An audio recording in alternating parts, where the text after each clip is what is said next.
Hello everyone, welcome to সোলোয়ানা, welcome to a new blog. আজকে ব্লগটা ব্যালকনি থেকেই শুরু করলাম। ব্যালকনির এই যে গাছগুলো, এগুলোকে আজকে একটু ট্রিম করব, স্পেশালি মানি প্ল্যান্ট গাছটা। এদিকে দেখতেই পাচ্ছ থার্ড ফ্লোরে একদম জানলার কাছে চলে গেছে, এর নিচে গেলে যাদের বাড়ি গেছে তাদের বাড়ির ভেতরে চলে যাবে। আর এদিকেও তারে জামা কাপড় দেওয়া যাচ্ছে না, যেহেতু গাছটা অনেকটা ওই জায়গাটা জঙ্গল মতো হয়ে গেছে। গাছগুলোকে সব ভেতর দিকে টেনে নিয়েছি, কেন কি ওই বাইরে থেকে কাটতে গেলে সব নিচে পড়বে, নিচে নোংরা হবে, তখন সেটা একটা প্রবলেম।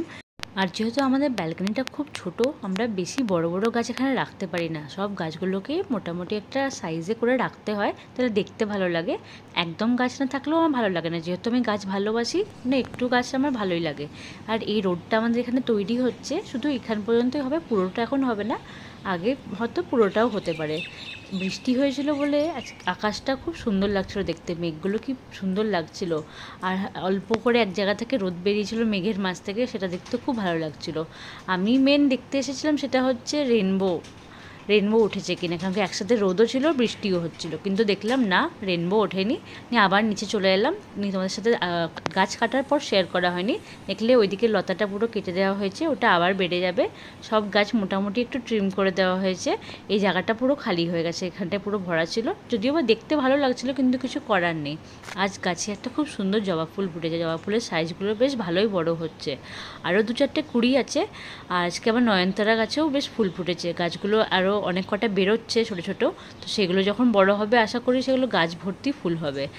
আমি একদিকে এসব কাজ করছিলাম, আর একদিকে চলছিল খাবারের প্রিপারেশান, দুপুরে যেটা খাবার হবে সেটাই। তো অভিজিৎ এখানে শাক কাটতে বসে গেছিলো, শাকটা ওই কাটে, কেন কি বটিতে কাটা হয়, আর বটিতে আমি সেরকমভাবে কিছু কাটতে পারি না। একদিকে শাক বসানো হয়েছে, একদিকে ভাত বসানো হয়েছে।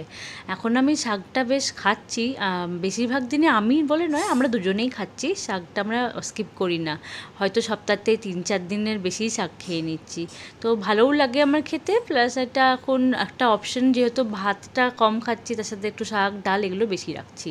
তারপরে ছাদে চলে গেছিলাম এই জামা কাপড়গুলো নিয়ে, জামা কাপড় বলতে জামা কাপড় নিচেই দিয়েছিলাম বেশিরভাগ, এখানে চাদর, ব্ল্যাঙ্কেট, বালিশের কভার এগুলো সব দিয়েছিলাম। এই গাছটা আমাদের নয়, এটা ছাদে কারোর গাছ রাখা ছিল, তো ফুলটা দেখতে খুব সুন্দর লাগছিল, আর একদম ব্রাইট ডে, আর পিঙ্ক কালারটা খুব ভালো লাগছিল। এখানে আমরা তারপরে বসে গেছি হচ্ছে আদা রসুনের পেস্ট করব বলে, আমরা সপ্তাহভরে আদা রসুনের পেস্টটা করে রাখি, এতে আমাদের রান্নাটা করতে সুবিধা হয়। অন্যদিন অভিজিতের অফিস থাকে, আমারও কাজে সুবিধা হয়, কারণ কি ডেলি পেস্ট করে রান্না করাটা না খুব অসুবিধা হয়ে যায়। আজকে অনেক দিন পর আমাদের একটু অন্যরকম খাবার হচ্ছে, আজকে হচ্ছে পটলের দোরমা। এর যে পুরো ভিডিওটা এটা আমি শর্টসে দেবো, এখানে আমি অল্প করে দেখিয়ে দিচ্ছি। এখানে সব প্রিপারেশন রেডি হয়ে গেছে, এটা চিংড়ি মাছের আমরা পুর দিয়ে বানাচ্ছি। অনেক দিন থেকে যেহেতু নর্মাল খাবার খাওয়া হয়, ডাল ভাত নর্মাল হালকা তেলের সবজি, তো আজকে একটু ইচ্ছে করলো ভালো করে কিছু করে খাওয়া হোক। এই রেন লিলিটা আমি বাড়ি থেকে এবার আসার সময় নিয়ে এসেছিলাম, আসার পর বেশ কিছুদিন এটা হয়নি, কিন্তু তারপর মা বললো যে ভালো করে জল দে, গাছটা বেরিয়ে যাবে। তাই হলো, জল দেওয়াতে গাছটা বেরিয়ে গেল। তারপর আমি রেডি হয়ে নিয়েছিলাম, রেডি হয়ে চলে গেলাম নিচে। আজ আমাদের এখানে সন্ধ্যার সময় একটা কালচারাল প্রোগ্রাম অর্গানাইজ করা হয়েছিল, যেখানে রিসাইটেশন, গান, ডান্স সব কিছুই খুব ভালো করে অ্যারেঞ্জ করা হয়েছিল। সবাই খুব ভালো ভালো পারফরমেন্স করলো, ছোটো ছোটো বাচ্চা থেকে বড়রা সবাই খুব ভালো করে অ্যাক্টিভলি এতে পার্টিসিপেট করেছিল। আগের বছরও আমি এটা শেয়ার করেছিলাম, তো এই বছরও ছিলাম, এটা শেয়ার করলাম।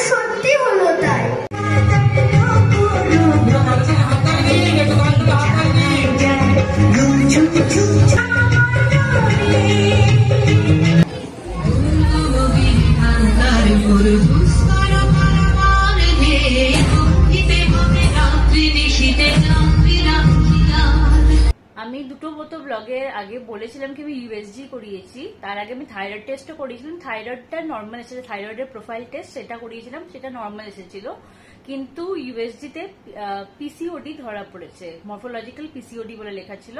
তো সেটা নিয়ে ডক্টরকে কনসাল্ট করতে বলা হয়, তো আমি এখানকারই একজন গাইনোকোলজিস্টকে কনসাল্ট করেছিলাম।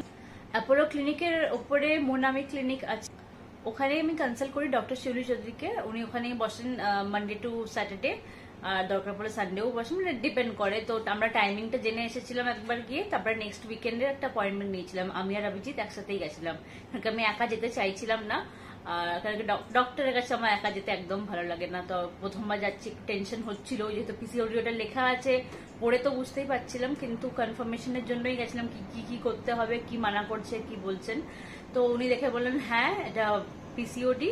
তো এটার জন্য যেটা করতে হবে সব থেকে প্রথম হচ্ছে বাইরের খাবার, যে কোনো জাঙ্ক খাবার একদম ছেড়ে দিতে হবে। আর পিসিওডিটা ঠিক করার যেটা সব থেকে মেইন জিনিস হচ্ছে সেটা হচ্ছে লাইফস্টাইল। এগুলো লাইফস্টাইল থেকেই হয়, ভুলভাল খাওয়া দাওয়া, এক্সারসাইজ না করা, প্লাস এরকম এখনকার যে যা লাইফস্টাইল যেগুলো হয় আর কি, বাইরের খেয়ে নিলাম, রাতে অনেকক্ষণ জেগে আছি, ফোন চালাচ্ছি, এক্সারসাইজ এসব করছিলাম না। তো সেইগুলোই বললেন খাবারটা একদম চেঞ্জ করতে হবে, বাইরের খাবার ছাড়তে হবে, ঘরের সবকিছু খাওয়া যাবে, অল্প অল্প করে খাওয়া যাবে, তেল মশলাটা একদম কমিয়ে দিতে হবে, কিন্তু একদম কিছু ছাড়তে হবে না। কেন কি এটা তো 1-2 দিন বা 1 মাস 2 মাসের ব্যাপার নয়, এটা এখন আমাকে কন্টিনিউ করে যেতে হবে। তো এইরকম ভাবে পুরোপুরি কিছু ছাড়লে বেশি দিন চালানো যায় না। তো যেটা পারবো করতে সেটা হচ্ছে অল্প অল্প করে সবকিছু ঘরের খেয়ে বাইরেরটাকে অ্যাভয়েড করে সবকিছু নর্মালি যাতে প্রোটিন ভিটামিন সবকিছু পাওয়া যায় সেরকম করে খাবার দাবার খেতে বলে দিয়েছেন উনি। কি দিনের 30 to 40 মিনিটস এক্সারসাইজ ওয়াক সব নিয়ে 30 to 40 মিনিটস এরকম। তো সেগুলো এখন করছি। একটু তো আমি হেল্প পেয়েছি, আমি একটু দেখলাম ওয়েটও কমেছে, ওয়েট কমার থেকে একটু ফ্যাটটা কমেছে। আর মেন যেটা হচ্ছে সেটা হচ্ছে আবার ঘুম এসব, প্লাস মান্থলি সাইকেল সবকিছু একটু রেগুলার হয়েছে, ঘুমটাও আজকাল ভালো আসে। আর টাইমে একটু আগের থেকে একটু আগে টাইমে ঘুমানোর চেষ্টা করছি। একদম তো আমার 9টা-10টায় হবে না, কাজ থাকে তো সেগুলো কমপ্লিট করতেই হবে। তো 9টা-10টায় পসিবল না, কিন্তু আগের মতো 2-3টে করবো না।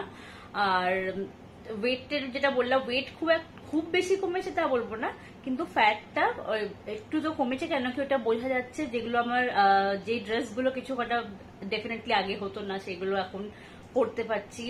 পুরোপুরি লুজ হয়ে গেছে তা তো আর হবে না একদিনে, এগুলো এখন 2 মাস 6 মাস করার পর বুঝতে পারা যাবে তো এক্স্যাক্টলি কতটা ওয়েট লস হলো কি হলো।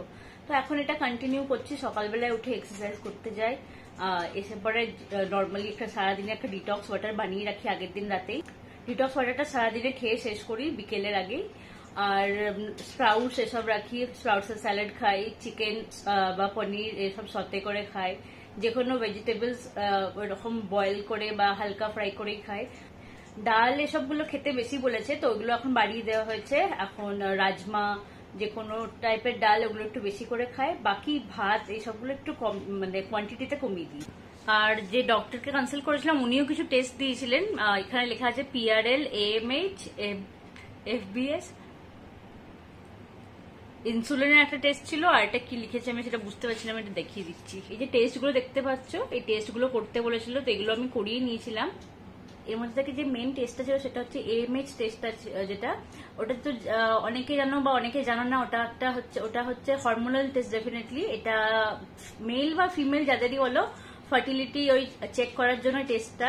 এখন যেহেতু সবাই বিয়ে লেটে করছে, প্লাস বেবি প্ল্যানিং ও লেটে করছে, তো ডক্টর এখন এসব কনসাল্ট করতে গেলে এই টেস্টগুলো একবার করিয়ে নিতেই বলে। এই টেস্টের রিপোর্টের বেসিসেই উনি বলেন কি আমি তোমাদেরকে আগে কিছু সাজেস্ট করতে পারবো কি করা উচিত হবে হবে না। তো এই টেস্টটা নিয়ে একটু টেনশনে ছিলাম, টেস্টটা যথেষ্ট কস্টলিও ছিল আর টেনশন দেওয়ার মতনও ছিল। যদিও বা যদি কস্টটাকে সাইডে রাখি তাও খুব টেনশনেও ছিলাম আমি বলবো না, আমরা সবাই টেনশনে ছিলাম, বাড়িতেও সবাই। হ্যাঁ, কিন্তু বাড়ি থেকে আসার পর আমি যখন রিপোর্টটা আনতে গেলাম, ডক্টর দেখে বললেন কি না, টেস্টের রিপোর্ট কিছু, এটা খারাপ নয়, এটা যে লেভেলে থাকা উচিত সেটা ভালো লেভেলে আছে। তো সেটা নিয়ে এখনই কোনো টেনশন করার আমার দরকার নেই। অ্যাটলিস্ট 2-3 বছর তো টেনশনের কোনো দরকারই নেই এসব নিয়ে। তো সেটা আমাদের জন্য একটা রিলিফ, কেন কি আমরা এখন সেরকম কিছু প্ল্যান যেহেতু করছি না, তো আমাদের একটু সময় দরকার ছিল, যেটা পেয়ে গেছি। আমি আমার জানাশোনার মধ্যে অনেককে জিজ্ঞেস করেছি, তাদেরও আছে, প্লাস তারা ঠিকও হয়েছে তাদের। তো ঠিক হবে না এটা তা নয়, এটা কমপ্লিটলি একটা লাইফস্টাইল। আমি এখন যেরকম মেনটেন করা শুরু করেছি, এখন জাস্ট শুরু করেছি, তো ওটা যখনই 6 মাস 9 মাস হবে তখন এটা অটোমেটিক্যালি একটা USG একবার করাবো, তখন দেখতে হবে কতটা কি হলো না হলো। পরে যা হবে যেরকম হবে সবটাই শেয়ার করব। আর আমি কি রুটিন ফলো করছি পিসিওডি কিওর করার জন্য এটাও আমি ধীরে ধীরে ব্লগের মধ্যে শেয়ার করব। আমি ডিটক্স ওয়াটার কোনটা খাচ্ছি, কিভাবে সকাল মর্নিং স্ন্যাক্স কি নিচ্ছি, লাঞ্চে কিভাবে খাচ্ছি, ইভিনিং স্ন্যাক্স বা কখনো যদি কিছু ইচ্ছে করছে তার জন্য আমি কি খাচ্ছি, আর রাতে ডিনারটা কিভাবে করছি সবটাই আমি শেয়ার করব। তো এইগুলো নিয়ে আর কিছু বলার নেই, এগুলো নিয়ে যত কথা বলবো তত নিজেরও মনে হবে। তো এগুলো মনে করে বারবার কোনো লাভ হবে না, যেটা করার এখন সেটা করতে হবে। যেটা হয়ে গেছে সেটা তো আর কিছু করা যাবে না, আর যাতে কিছু না হয় আর যেটা হয়ে আছে সেটা ঠিক হয়ে যায়, তখন তার চেষ্টায় চালিয়ে যাচ্ছি। এই কিছুদিন আমি এসব নিয়ে বিজি ছিলাম, তাই খুব একটা বড় ব্লগ আমি এখন একদমই করতে পারছি না। আর এখন শর্টস দিচ্ছি যেহেতু ড্রয়িং বানাচ্ছি, তো সেটাও একটা টাইম টেকিং ব্যাপার। আর দেখতেই পাচ্ছ এত কটা রিপোর্ট আর এত ডক্টর দেখানো, এত কটা টেস্ট, এইসবগুলো আজ একটা কাল একটা, আজকে খেয়ে কালকে না খেয়ে এরকম করে কন্টিনিউ করাতে করাতে অনেকটা সময়ও লেগে গেছে। আর কিছুটা ডিস্টার্ব তো ডেফিনেটলি ছিলাম, তো তাই না সেইভাবে ব্লগ এখন করতেই পারছি না। আগে তো সপ্তাহে অ্যাটলিস্ট একটা বা দুটো ব্লগ দিতাম, এই সপ্তাহতে একটাও দেওয়া হয়নি বড় ব্লগ, তো সেই জন্য একটু অসুবিধা হচ্ছিল। আবারও ধীরে ধীরে রুটিনে ফিরে আসবো। আমি আগেও ব্লগে শেয়ার করেছি আর্ট অ্যান্ড ক্রাফট, ড্রয়িং এগুলো আমার প্যাশন বলা যেতে পারে। আমার জন্য এগুলো এখন থেরাপির কাজও করছে। আমার যখন খুব খারাপ মনে হচ্ছিল, মানে আমি যখন খুব ওই সময়টা ডাউন ফিল করছিলাম, যখন সব এইসব টেস্টগুলো করাতে বললো, রিপোর্টের জন্য ওয়েট করছি, সেই সময়টা ডেফিনেটলি একটা টেনশনের মধ্যে থেকে যাচ্ছিলাম। তখন আমি এই ড্রয়িংগুলো আরও বেশি করে করা স্টার্ট করলাম সেই টাইমটাতেই। এগুলো আমার জন্য খুব ভালো করে কাজ করছিল। আমি যখনই ড্রয়িং করতে বসি আমি সব কিছু ছেড়েতে সেটার মধ্যে কনসেন্ট্রেট করি একদম কমপ্লিটলি। আর যখন কমপ্লিট হয়ে যায় তখন দেখতেও খুব ভালো লাগে। তার সাথে আজকে ভিডিওটা আমি এখানেই শেষ করছি। যদি ভিডিওটা ভালো লেগে থাকে তাহলে ছেড়ে যাওয়ার আগে do like, share and subscribe to ষোলো আনা। দেখা হচ্ছে নতুন একটা ভিডিওর সাথে, ততদিন সবাই খুব ভালো থাকবে। Till then by.